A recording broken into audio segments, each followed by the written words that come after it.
For those customers who have a John Deere 1590 or 1890 seed drill, this is a perfect option to refurbish a current machine without spending too much money on parts or genuine row units and get it going in a tip-top condition. This single disc that we've brought in is pretty well identical components as what you're already using. Depth wheel adjusters, 4.5 inch depth wheel or 3.5 inch depth wheel, smooth cover wheel, spiked cover wheel option with firmer wheel. All identical components. We've got the hard face seed boot in here as well, spring loaded. Great option, and we're putting these out for $1,980 plus GST, so a great option to update your machines.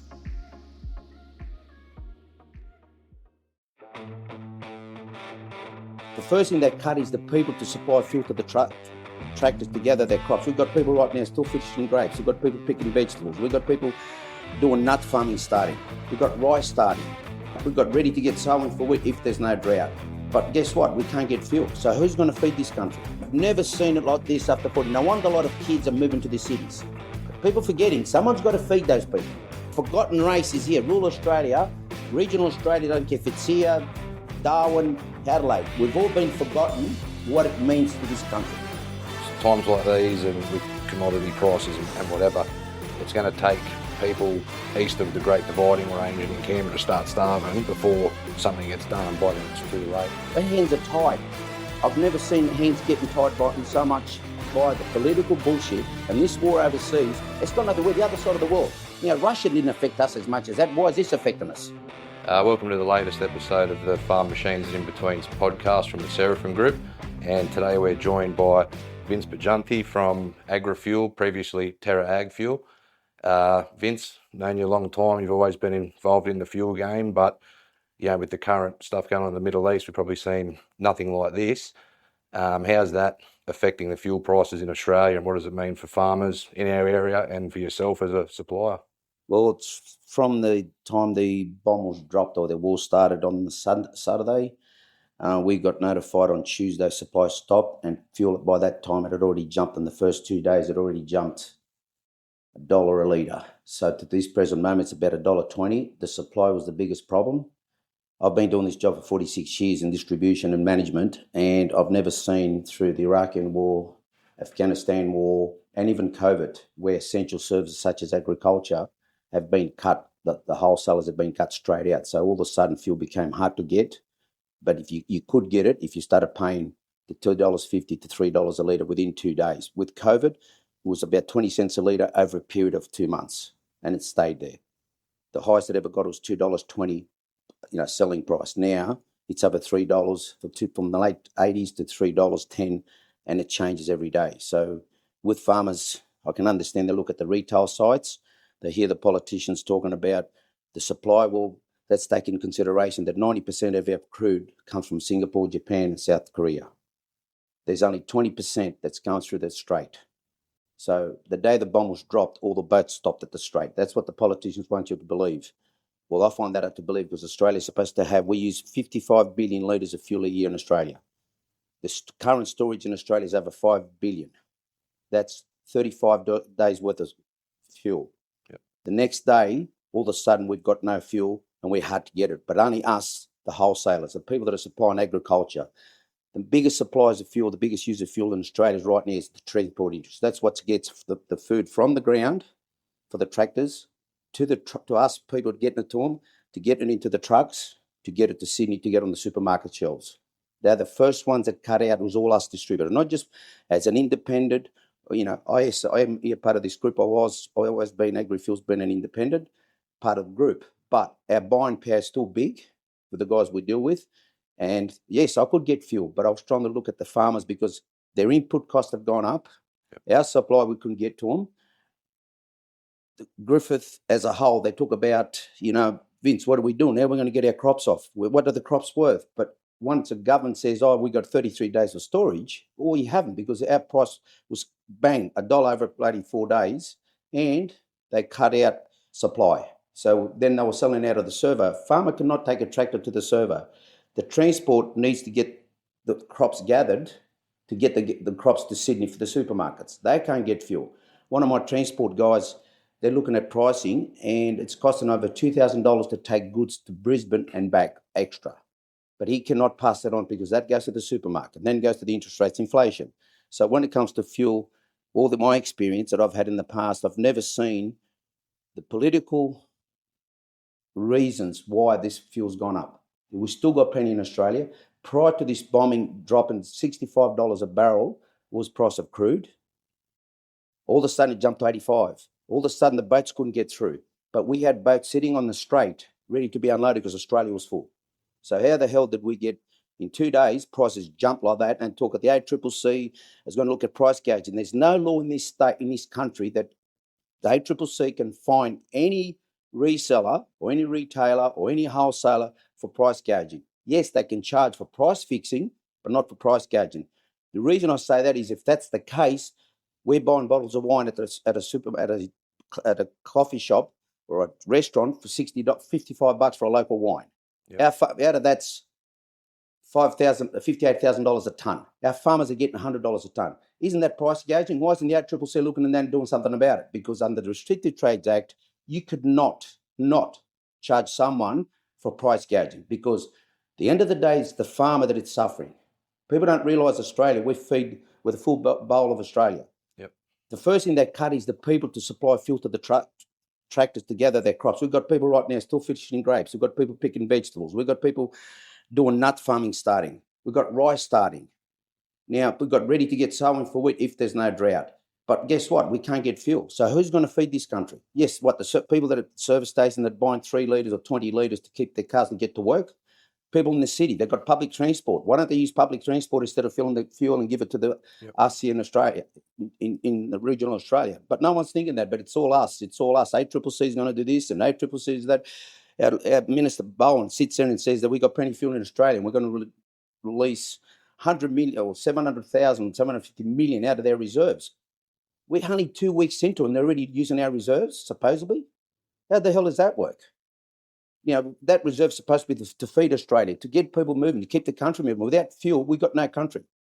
The deficit's going to look as worse as before. But at the end of the day, you go and talk to the farmers that I talk to, the ones that cannot meet their commitment because their input costs have gone through the roof since COVID, have never come back. Yep. And now they're putting more cost on them, they can't gather their crops. And they don't understand the importance of that. Us fuel distributors are all getting yelled at and we're saying, oh, you know, you're a profiteer and you're doing this. No, we're not. If you actually saw what we pay for the fuel, I can show you dockets. I've actually ranked ACCC myself and all you get is answer 1, answer 2 and answer 3, but no one talks to you because they got no power. There's no power of them of price gouging. So when you look at TV and everybody's got fuel. No, there's no fuel. There is fuel if you want to pay for it. And what I've been trying to do is ration with all my farmers. I've been running around 15 drops for 10,000 litres. My cost has gone through the roof. I've got my staff working on weekends. I've got my staff getting abused, which I don't think it's right. We didn't create this.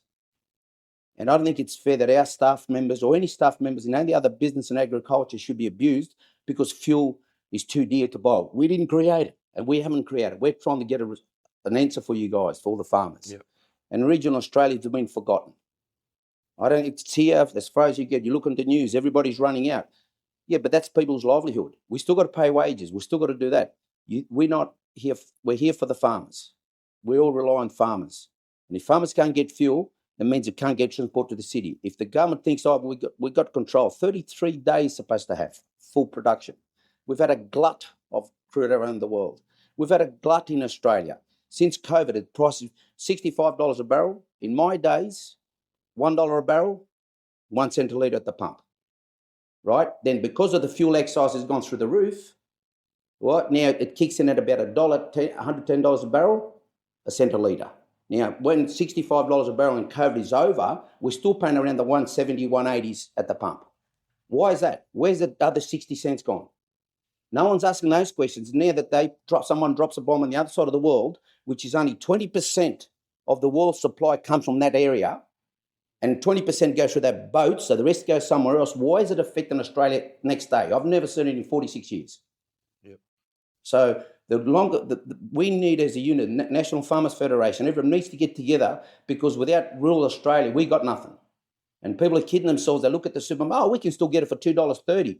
Well, I can show you, unleaded was still $2.20 by the major retailers, but you had to go there and get it. But you couldn't get jerry cans with diesel the same. Okay, you couldn't fill jerry cans. You couldn't pot. I told my farmers to go there and get it because I couldn't get it for that price.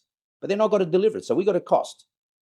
We employ people. We got a cost. Yep. So we're not to blame of what's happened. The blame all goes to those people that are running our country. That's why the deficit is over trillions now. And you've got Bowen, Minister sits there of Energy, and he says, we got all this fuel coming. Another question I want to ask, there's a bloke that I want to put to the government, everybody else that sells machinery, they're bringing the sulphur rate up. That was the old specs, okay? Now, all of a sudden, where they're getting this fuel, is that the rare reserve, the shitter fuel, or the worst fuel, the less spec fuel? Does that mean now, with warranty of people that buy new machinery, that everything's been adopted to new machinery, where's the warranty stand for our customers that are buying new machinery? How's the dealers of the agriculture sector, same as Seraphims, how do you go with people that are using less quality fuels? What happens there? Is anybody giving that a thought? No, let's get less, that shouldn't damage the motors. But hold on, for years, everybody's been saying you got to meet the specs, or you do a warranty. So who pays for those costs? Does it get thrown back at the fuel distributor by saying you supplied me not less spec fuel? Is that putting another thing on us again? Yeah, exactly. Is that putting things on rural Australia again? Who's asking those questions? No one. Everybody's worried about, we've got fuel at the bows. As long as the Johnny that goes for a jog in the morning in the cities or anyone else gets their fuel to safely and go to the Bondi Beach for the weekend, got fuel. But forget that our farmers put heaps of input into their cost of growing the production of gather their crops, and they can't even get fuel to gather the crops. They can get it, but they have to pay $3 a litre. Who can afford to run a tractor? You got a tractor out there that uses 900 litres a day for one machinery. When you got a harvester going, about 900 litres a day if they're going long days, even 800 litres. Then you got their trucks, the backup trucks, and you got the chaser bins. Then you've got the people that picking veggies. They run the tractors all day. Now, 1,000 litres a day across the board, right, at $1.20 a litre, that's another $1,200 they've got to get out of something that's giving them $100 a tonne return. Yep. Not even a return. That's not covering their cost, or the wages that they're paying on top of it. So is anybody asking those questions? Everybody's saying, Vince, your price is to you, or Mr. Smith, your price is to you, or Mr. Shaw, your price, or Mr. Mobile, your price is to you. But no one's asking the question, my hands are tied. I've never seen hands getting tied so much by the political bullshit and this war overseas. It's gone other way, the other side of the world. Now, Russia didn't affect us as much as that. Why is this affecting us? No, 80%, people say 90% of fuel comes from the Oceania group, right, from this side of Singapore. Well, 50% of that is supplied to us by Singapore out of the 90% that's coming out of the Middle East. Okay, so the only problem we've got is going through this canal or through the strait to get fuel here. And that's only 20% of that. Yep. So what? The bomb was dropped and everything there. So people have got to ask the question to their local members, the National Farmers Federation, where are we helping rural Australia? Where are we helping the farmers, the agriculture from, collecting eggs? Where's the food to feed those chickens? It's not just a matter of just us picking rice, all those type of things. We're talking anything to do with agriculture growing in regional Australia. We cannot obtain fuel. So they've cut us first before they cut the people that have got a bus that can go to work with or got, other means of transport. In rural Australia, we haven't got that. We've got people that are 150 kilometres out. The nearest shop is an hour drive by vehicle. They're the people that everybody's forgotten about. But it's not us agriculture people. It's not us, the supply. I get in my part of the team here, we got the services, agri-services. They're getting yelled about fertiliser. They've been trying to keep the fertiliser at a good price because the price since COVID went up and then it's come down. It was starting to come down. So these people, we haven't got invested.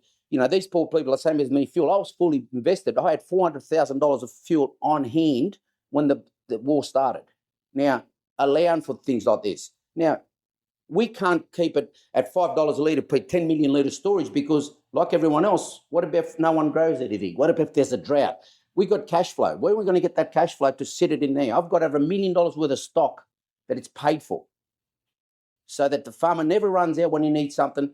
But right now, we got to charge what we're getting charged if we can obtain the fuel. Where we're heading, I don't know.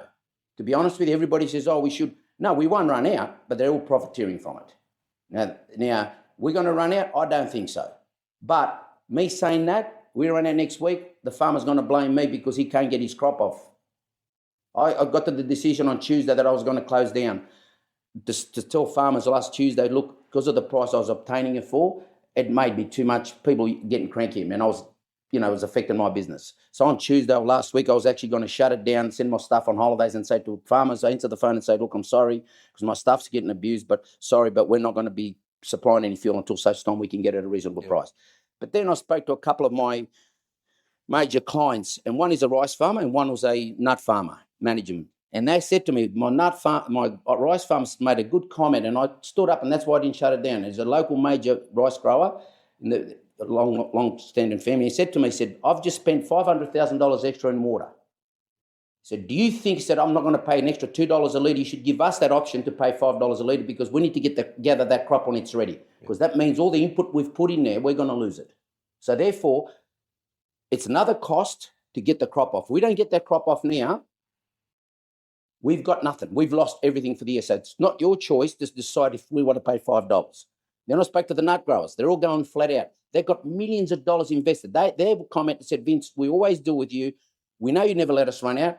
And I've even got excess with their... So it's not about price. It said, we need to get our crop off. And it might cost us $10 a litre, but we need to get the crop. That's why we've invested millions in this year.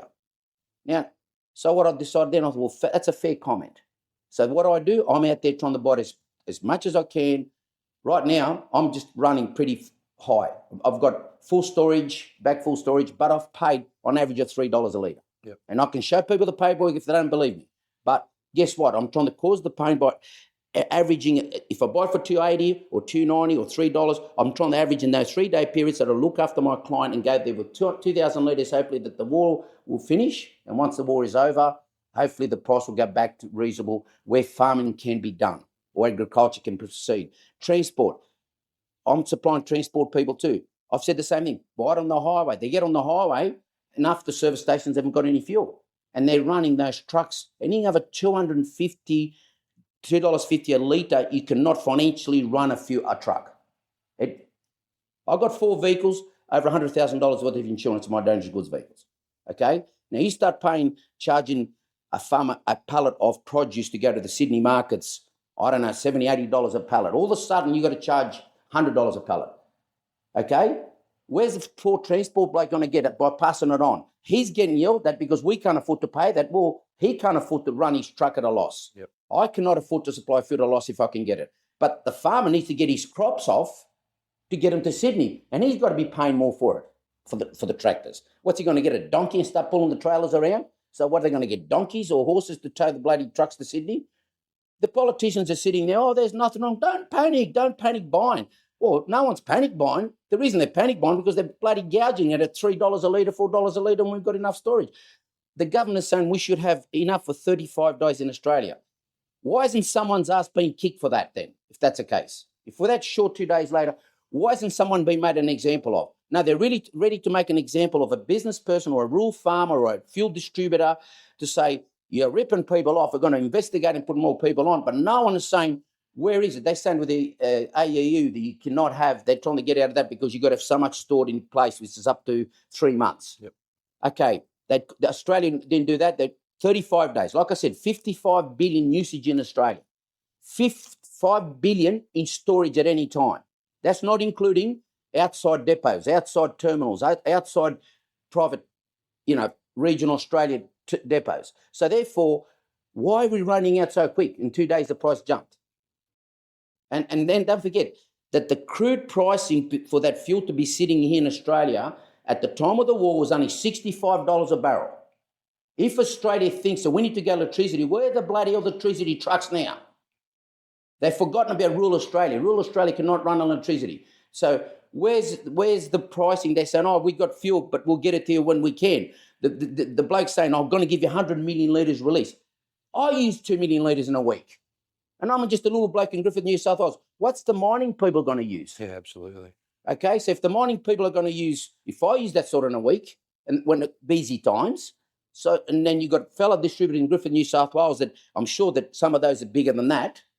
Okay, do you think they want to be telling their clients, go to hell? Absolutely not. They're not. And so, we're sick of being pointed at the finger that we're having a go at people. We're not having a go at no one because it's like a farmer, they get given what they're taking. So you're going to get $100 a tonne, but your inputs are going up. With fuel, the major oil companies, the people that import it all, the biggest importers, ExxonMobil and Shell, forget everyone else, they're the biggest importers. So therefore, when I'm saying that they're doing it, maybe who they're selling to and they're doing it. I'm not saying who's doing it. What I'm saying is we're paying top dollar. That's why they give it to me. All I get told, pass it on. How the hell can I pass it on to a farmer at that price when they're not even getting much for their input for what they're growing? How can I go there and do that? That's why we're getting blamed, because we're the first person that need the fuel from. Yeah. And I'm sure that, going forward, you guys are going to get complaints about fuel qualities and, where you're going to find, you put a computer on, you're going to find the fuel quality on the machinery is not that crash shot, because the government made that rule that we had better qualities.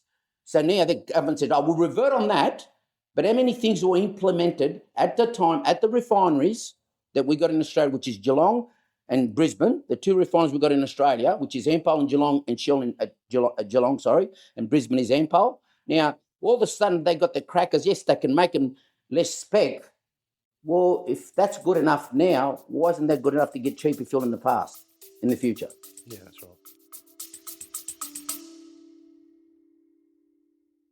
Hey listeners, Seraphim Machinery are offering massive savings on single and double disc seeders for the month of March. Save up to $30,000 on selected Seraphim Ultiso single disc seeders, or take advantage of free delivery this month on select Baldwin and Semiauto double disc seeders. With multiple machines reduced and limited units available, these clearance deals won't last long. If you've been thinking about upgrading your seeding setup, now's the time to act. Call Seraphim Machinery on 02 6963 5588.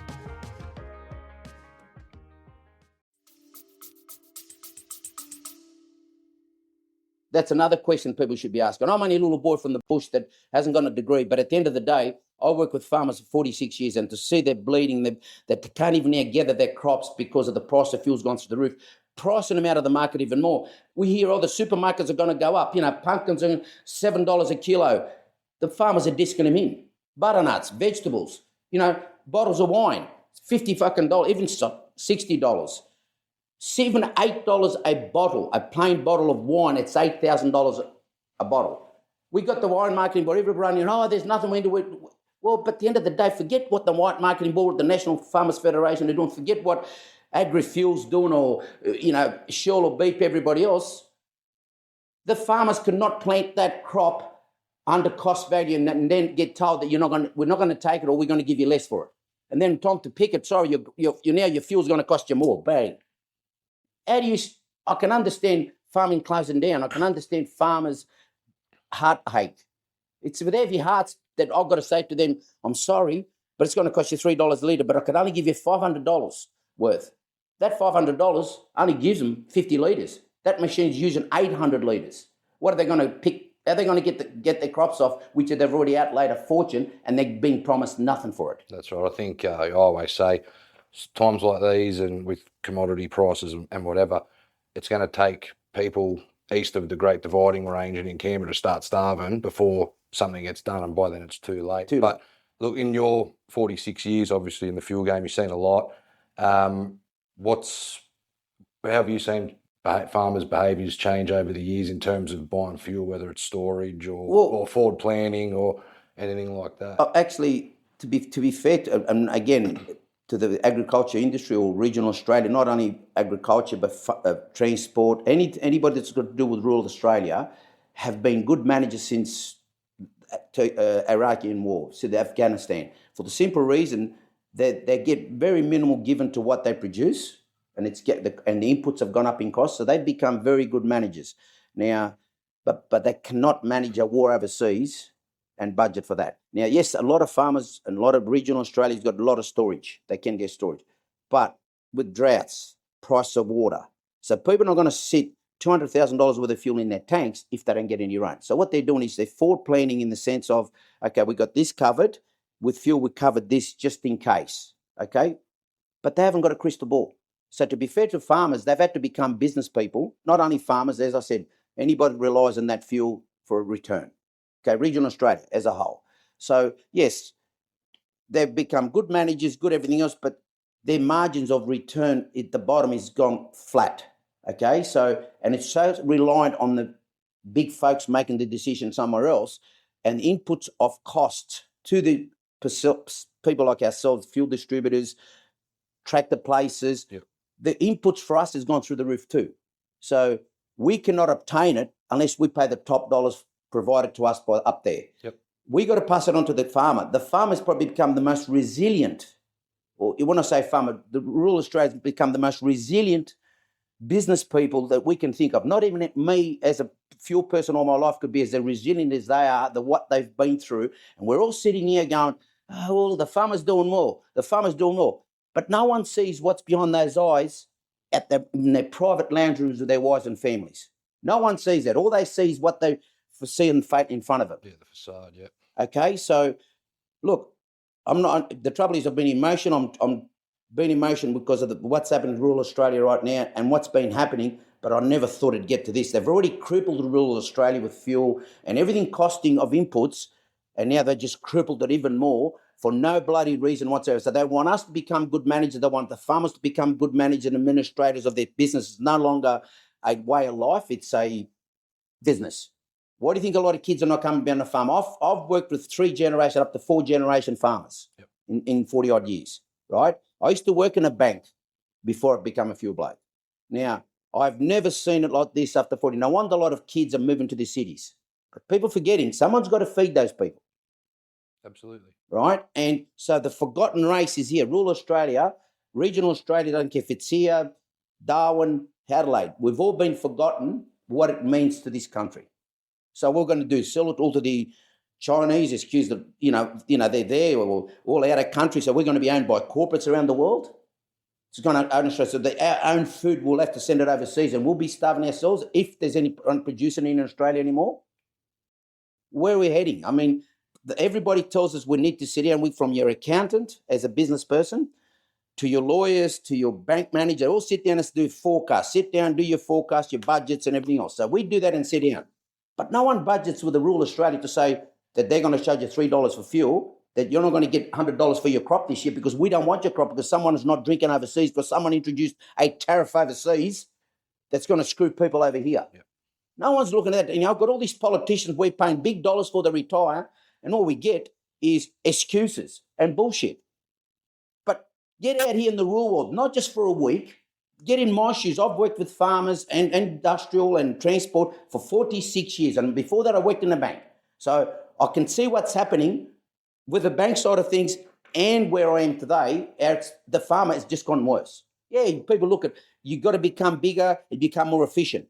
The more efficient they become, the more the cost goes up, the less the production receiving for what they're producing.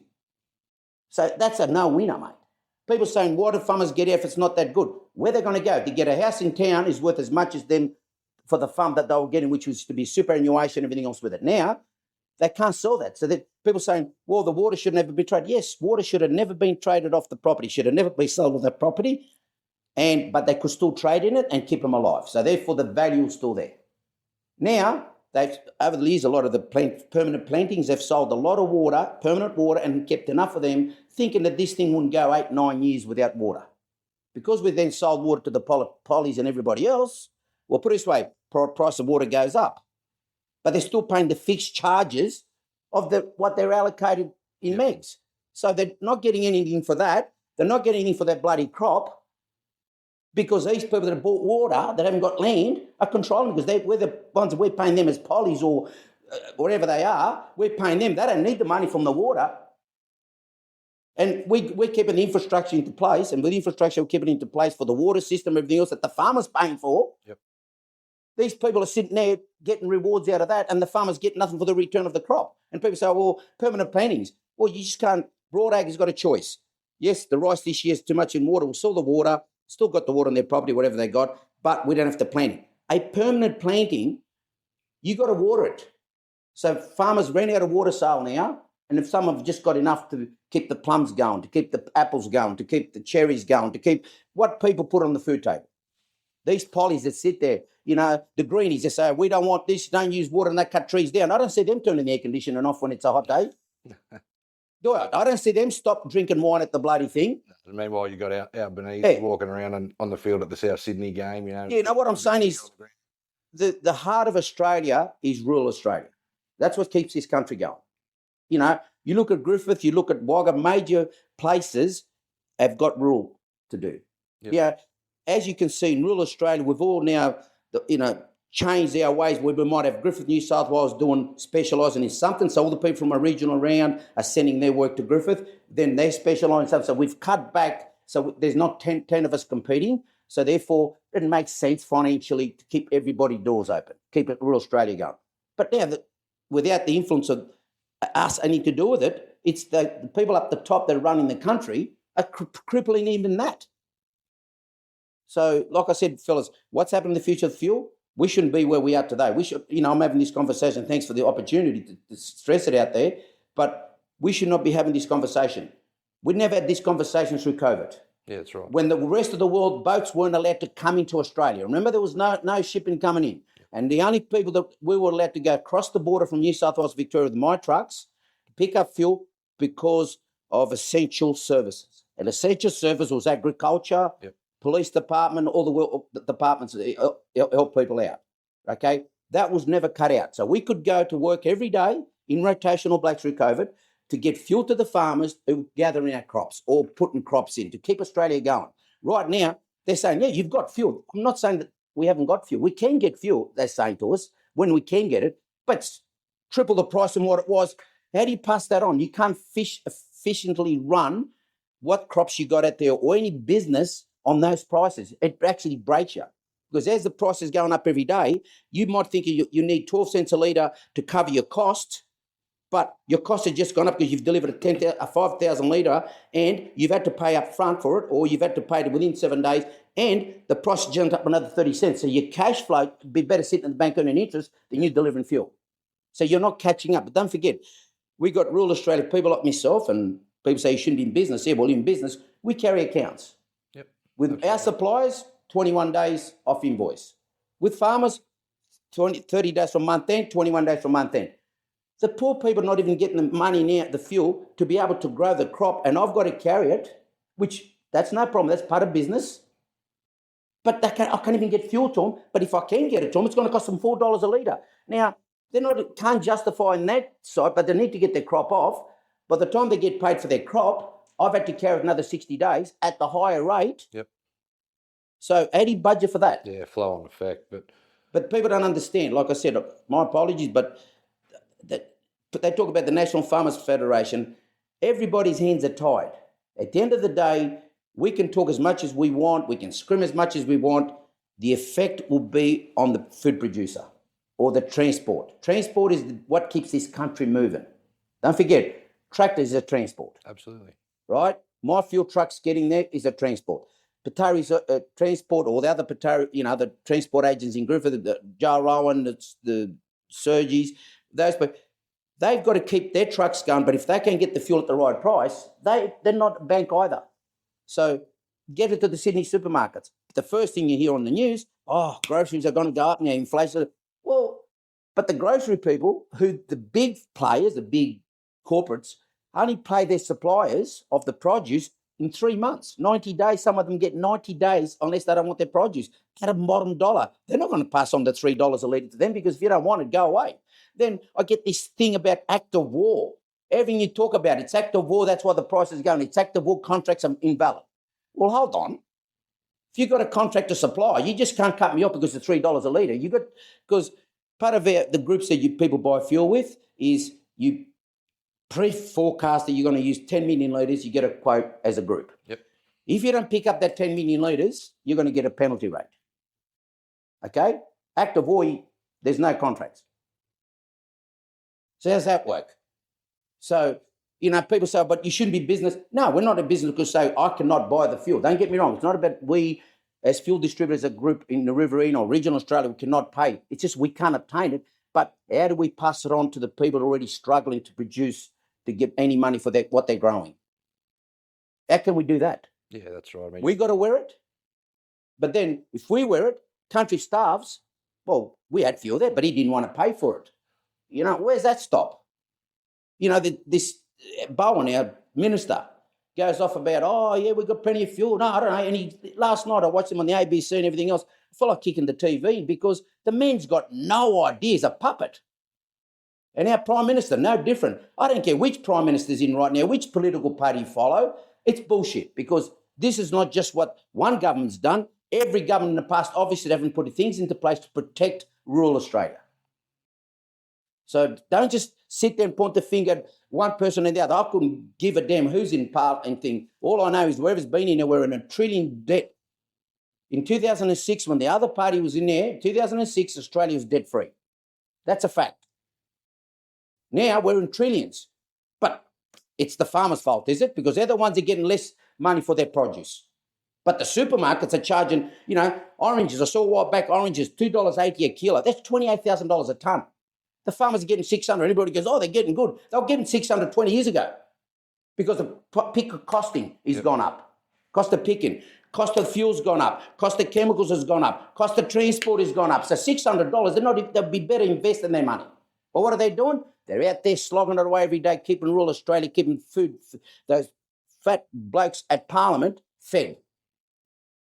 Then you get people that run computers. They come to you. Oh, Vince, your computer now, $260 an hour. People that run, put diagnostics on our truck the other day. $600 to put a diagnostic machine on it. They pass it on. How can I pass it on to the farmer? That's right. You're trying to be fair, and I'm trying to be fair to everybody. Credit to you for that. But now, everybody in Griffith, right now, I know we're all copping slaps at the back of the head, agriculture people, but we cannot pull water out of a stone. Don't blame us.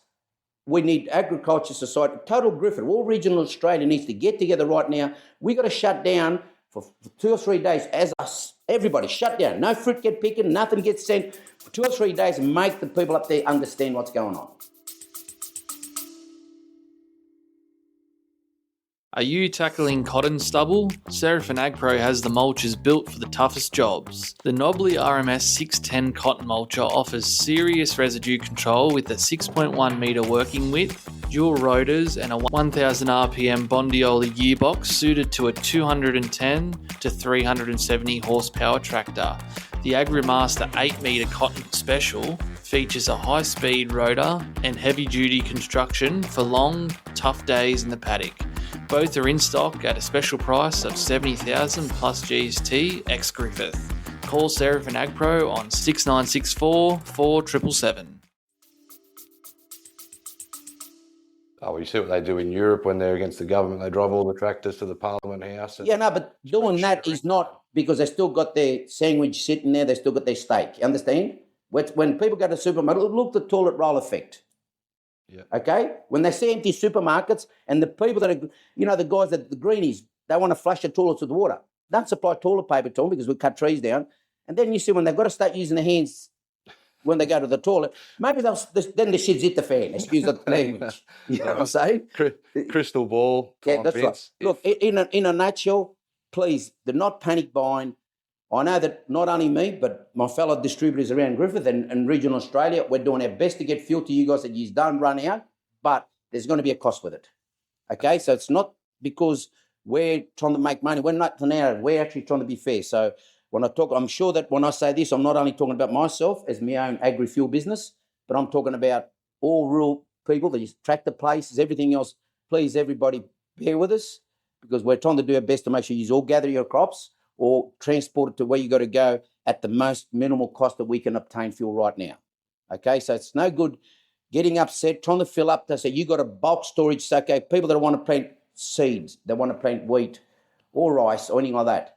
The winter cereals. If you got enough there to keep you going, get going. All I'm doing is instructing people that are doing land planing. If that can wait, keep it. Don't stop doing it. Retain the fuel you've got just in case. I don't know what's going to happen around the corner. None of us have got a crystal ball. But if you've got fuel there to get your crop going, please keep that for that. Forget you're trying to land plane, whatever. I know some of you have got no crops together, so you can use it if you want to.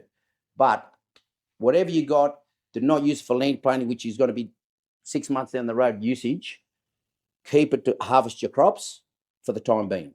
Because we honestly don't know if we can get fuel at what price. I know myself in my business, and I'm sure the others are doing the same, that we will not let you run out. We got to run there for 2,000 litres. At $3.50 a litre, you'll get your crop off. But me to give you 20,000 litres now, $3.50, it doesn't make sense because if it goes back to $2, you've got $1.50 out pocket. That means financially it's a no-brainer. Makes sense, yeah. So But when I stop getting fuel, that means you guys will stop getting fuel. But honestly, that'll never get to that stage because the government will be hanging themselves. Yeah, well, it's just the price that we cannot guarantee. Well, you just answered my next question was going to be, what do you see going forward? But I suppose that sort of covered the issue crisis, I guess you'd call it, if you listen to the media about fuel. But I guess we'll just finish up with quick description. Tell us a little bit about AgriFuel, your fuel company. Well, AgriFuel initially started in 2018. I founded and I joined the group Terra Fuel, Terra Ag as a group with partners of Terra Ag, so that we one-stop shop as a group, as a model. And a few years down the road, or a few years ago, the group agronomy side, where it's joined, had a meeting with us and decided that because of the things that are happening around the world and everything else, they're going to try to specialise just in agri services, and they still got insurances, obviously, finance, and so they offered me their shares to buy their shares, and I said, yeah, I would, but disappointed, but it happens. People got to make decisions for themselves. Yeah, for sure. I wish them all the best with it. We've got to notify customers, so that's when I was going to go as Tarag Fuel, which I still got the name. So we decided to change just the name, so everything stays identical, the same, and location, because obviously they're going to be expanding in the agri services, as in agronomy, so they need the office space. So I'm going to relocate at 32 Lanahan Road in the due course. I'm still here for another 6 months if I have to, but I'll hopefully do it soon.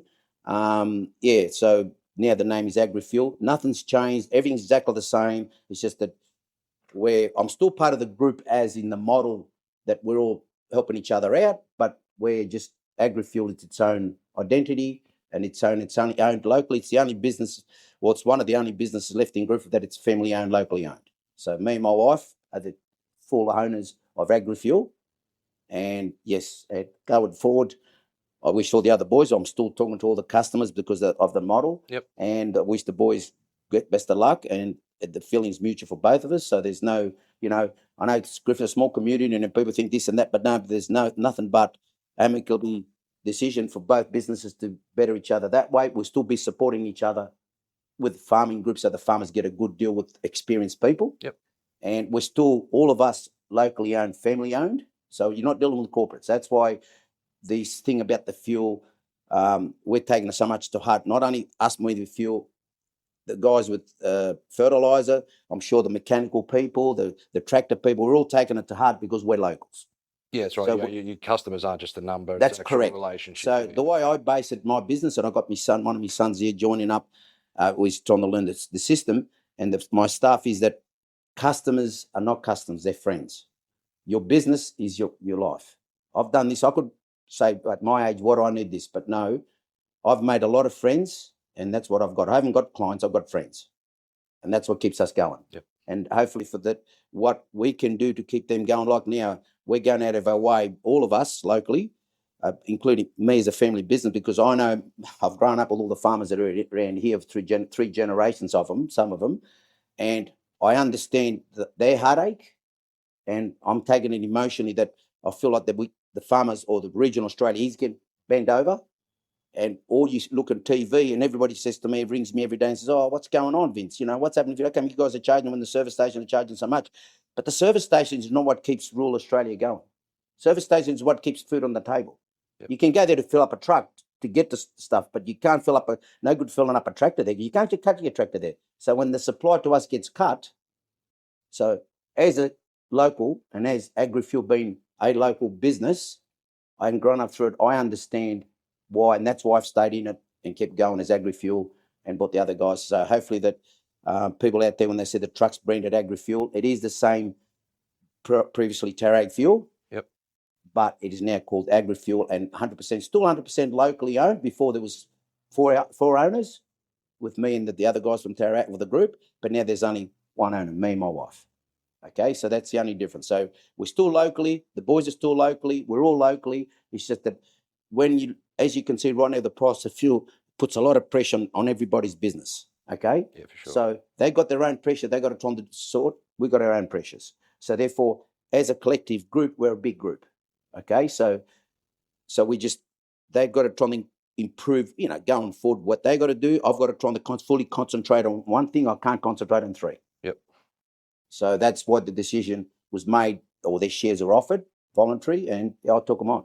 So now we're just 100%. But I was the founder of Terra AgFuel anyway, so I joined the group for that reason. So now AgriFuel, which is the old Terra AgFuel, you'll see customers that they will see branded trucks as AgriFuel, and that's us. So we specialise in all the things we did before: the cotton wraps, the oils and greases, oil equipment, AdBlues. We specialise in all that, right? So we've got a lot of packaged stuff that we sell a lot of. We're in specialties of latest models, requirements of oils and specs, and that I've got it all here. So, and I always keep a lot in stock, even one off. I might sell one every 2 years, and the reason we do that is with the lubricants, because if a farmer comes in, they need it now, they don't need it tomorrow. And the price that they pay is what I paid 12 months ago. Yep. I don't add on to it, because oils you buy and what it is. That's because they're the ones that keep my doors open, and I'm the one that now sees that they're bleeding, and the corporates, the China, whatever it is, all the big companies, the multinationals, the corporates, they don't see any of that. I've seen it because I've grown up through it. Yep. And I deal with them because they're my friends, not my customers. So please, in the future, when you see AgriFuel, you know that's my family business and it's us. So, and, like I said, we're moving on, and but we'll still be based in Griffith at 32 Lenihan Road. Perfect. The old A&G building. Yeah. Anyway, guys, thanks very much today, and I just hope that farmers out there and rural Australia right now gets beyond, rally together and trying to be watch what they do going forward and trying to preserve what they've got, but do not panic, because don't ring someone and saying, I need 10,000 litres to get my crop off, and you've already got enough there to get you 3/4 of the crop off. Because what we're trying to do, we can provide you the fuel if you're willing to pay $3 a litre, but that's ridiculous. So if you buy 1,000 litres and you've already got 9,000 at the old price, you divided that, it doesn't cost you $3, it's only cost you $1.98. So it still brings you under that budget of your product. So, thanks, guys. No, thanks a lot for your time, and I'm sure you've got a lot of calls to take and make, and probably having the same conversations as we've had today. So we'll leave you to it, and all good. Thanks very much. No worries. Thanks again, guys. See you on the next episode.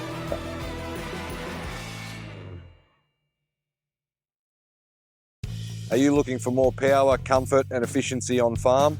The Fendt tractor range is built for year-round performance in vineyards and orchards, right up to large-scale irrigation and broadacre applications. Enjoy unmatched cab comfort, smart technology that works with you, and the fuel efficiency that keeps your operation moving. And right now, upgrading is easier than ever, with great finance options, low deposit choices and flexible terms to suit your requirements. Call Seraphin AgPro or visit us in store to check out our Fendt wheeled and track tractor options.